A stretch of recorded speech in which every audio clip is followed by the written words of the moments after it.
Today we're talking about the child within you, how early bonds build or break our adult personality, because we all carry our childhood with us. Have you ever caught yourself reacting to a disappointment with a surge of emotion that feels more like a younger you than your current self? Maybe it's that sting of criticism at work, a craving for reassurance and love, or the urge to withdraw when things feel uncertain. These aren't random quirks. They're the echoes of our earliest bonds. What if the key to understanding why we love, struggle, or repeat the same mistakes as adults lies in how we were first seen, soothed, or left wanting in childhood? Today we're going to explore how those earliest relationships build, or sometimes break, the personality that we carry for a lifetime. Hey everyone, I'm Henry and you're watching Day 72 on my channel Henry's Millions, where I dive deep into psychology and neuroscience, helping you explore and master the forces that shape your life. So there was a psychological revolution at the time when Fairbairn, when he broke from Freud, Sigmund Freud, because as you know, psychoanalysis began with Freud, who saw childhood as a drama of instinct, pleasure, and frustration, where relationships were simply arenas for drives to play out.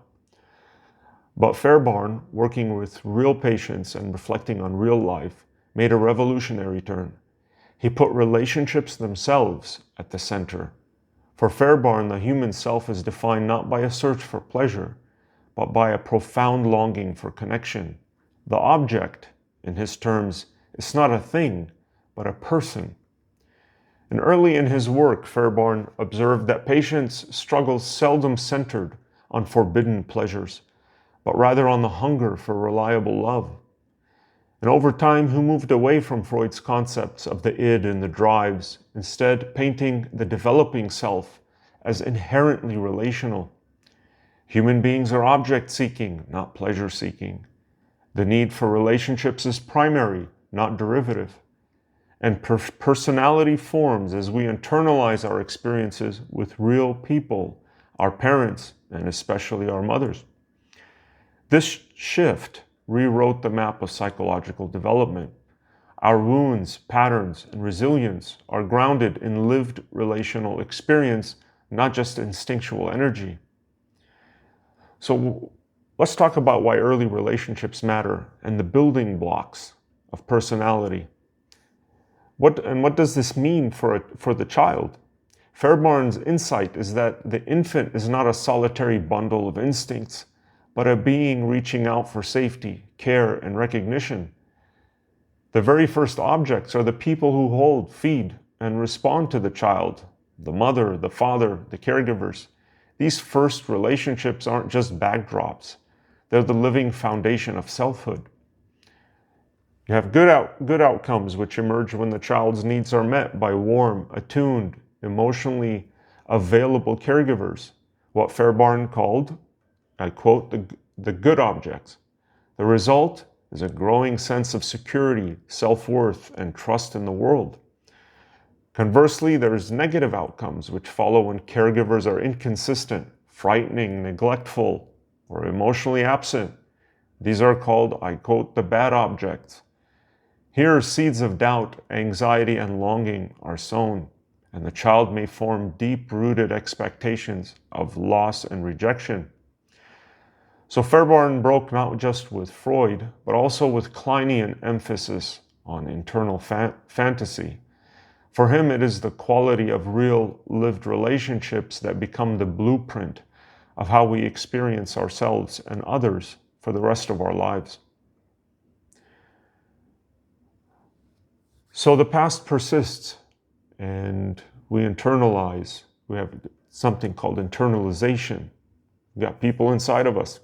One of Fairbairn's most powerful contributions is his explanation of internalization. It's an important word that you should know. We don't just remember our early experiences, we literally take in the emotional presence or absence of our caregivers. And these internal objects, sometimes nurturing, sometimes critical, sometimes frightening, they're recorded and they persist as parts of our psyche. Within each of us, the child within It's not just a metaphor, a poetic metaphor. It's a structure built of internalized relationships, patterns, voices, and emotional stances that may encourage or attack us, soothe or shame us, even as adults. And Fairbairn saw the psyche as split between different ego structures. I'm going to briefly explain these to you right now. The central ego, which is our conscious functioning self, the libidinal ego, libido, whatever you want to, libidinal ego, the part that longs for love, hope, and connection, often attached to an internalized, exciting, but unavailable or rejecting parent. And then there's the anti-libidinal ego, which is the hostile, punitive part, rooted in an internalized bad object, the relationship that hurt or shamed us. So if early needs were reliably met, these structures integrate, forming a whole and resilient self. But when needs are chronically frustrated or damaging, the result is a lifelong splitting. You may have heard that word. There's parts carrying hope, other parts holding pain, fear, and rage. This dynamic inner family, if you will, shapes how we see both ourselves and others, whether we realize it or not. So when early bonds break, they are the roots of struggle and suffering. Let's see what truly happens when a child's core needs are not met. Fairbairn's theory shows that splitting occurs, which is a defensive process where the psyche divides into good and bad parts. And that's to avoid intolerable pain or longing by banishing that from conscious life. So this split can lead to a few things. Chronic harsh self-criticism, otherwise known as the internal saboteur, cycles of shame, depression, anxiety, or idealization of others, followed by disillusionment and withdrawal. I don't know if you've experienced these with someone before. Sabotaging relationships or patterns of avoidance. Maybe there's a little bit of that in you. I mean, I don't know. I mean, I think it's worth a look, but so to protect itself, the child internalizes not just memories, but also the roles, voices, and attitudes of those original caregivers. And the mind houses both the abandoned, longing child and the cold, rejecting parent. The fight between them becomes the ongoing story of adult struggle, sometimes manifesting as emotional deadness, sometimes as compulsive seeking or self-sabotage.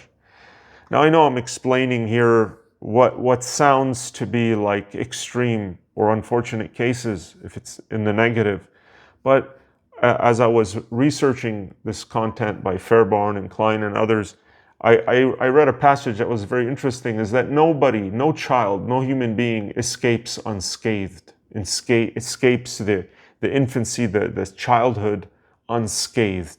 It means we all have something to work on to some degree. It's very interesting. So let's talk about the healing and hope. You know, can we change these patterns? Because, you know, the first thing we might ask is the child within doomed to endlessly repeat these old dramas? So Fairbairn believed in hope. The patterns born of early wounds, they can be softened, repaired, and sometimes even transformed, primarily through new healing relationships. And for many people, this happens in the therapeutic space because the therapist becomes a good object in modeling acceptance, trust, and real care, and allowing new patterns to emerge for the individual. But healing is not confined to therapy because self-awareness, as you know, involves recognizing the triggers, the voices, and the cycles of the child within, opening the door to reparenting. If you've heard that, that's a powerful word, self-parenting, reparenting yourself. It's crucial. And it involves learning new ways of soothing, setting boundaries, and seeking support. And breaking cycles in our relationships with lovers, with friends, our own children becomes possible. These are negative cycles. So Fairbairn's message is clear. The past is powerful, but it's not destiny.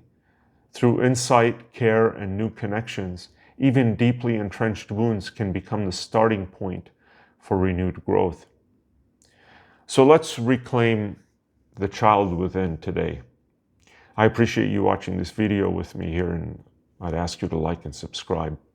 Our early bonds do not simply fade into memory. They form the living heart of our personality. The child within will continues to long, hope, and hurt, and reach for connection throughout life. And Fairbairn's legacy is not just theory, but a call to bring those early voices into dialogue with our present, so we can nurture wholeness and agency in ourselves and others. So I invite you to reflect here with me today, after the video, what messages, needs, or wounds from your own childhood still shape your story. And know that healing is possible through new bonds, deeper self-understanding, and by caring, finally, for your inner child. So thank you for joining me. And YouTube thinks you should watch this next video from my channel as best for viewer recommendation. Please take a second to like and subscribe to Henry's Millions. It motivates me to keep making these videos for you.